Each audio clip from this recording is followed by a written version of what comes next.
The nonprofit Center for Biological Diversity is suing the Environmental Protection Agency over its approval of road construction in Florida using radioactive waste. The suit focuses on the use of phosphogypsum, a form of cancer-causing radioactive toxic waste generated by the fertilizer industry.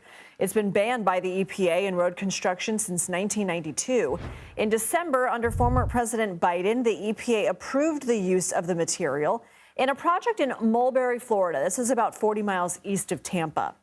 In a statement earlier this month, the lawyer representing the nonprofit said the EPA is, quote, tripling the permitted cancer risk to the public and ignoring key radiation pathways.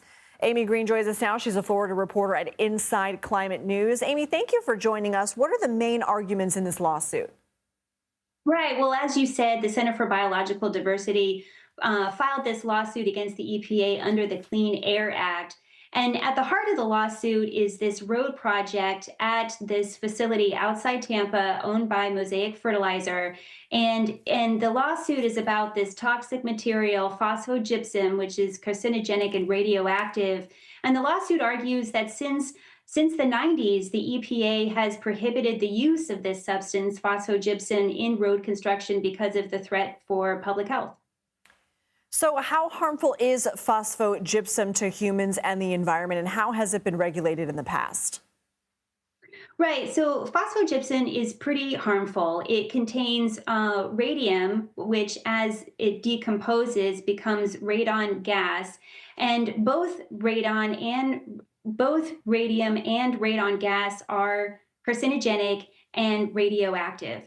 And so usually this phosphogypsum is disposed of in engineered stacks like the one you're seeing now that are designed to minimize the threat of emissions of radon gas for the public, but there are problems with these stacks. And just for example, here in Florida in 2021, one of those stacks at a site called Piney Point leaked and threatened to collapse, and it forced the release of hundreds of millions of gallons of contaminated water into Tampa Bay.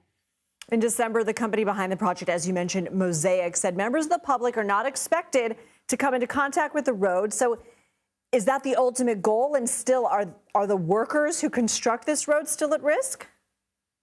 Right. So Mosaic says that this road would be constructed on private property at their facility outside of Tampa. Mosaic says that the road would be divided into 4 sections, and each section would be composed of varying mixtures involving phosphogypsum as a means of testing the material in the road construction. Mosaic says that the phosphogypsum would be in the base layer of the road and would be paved over with asphalt, and that University of Florida researchers would be involved in the project and in the testing and in the research of the project. And Mosaic characterizes this project as relatively small. If the EPA outlawed using the product in road construction since 1992, why would they approve this one-off project now?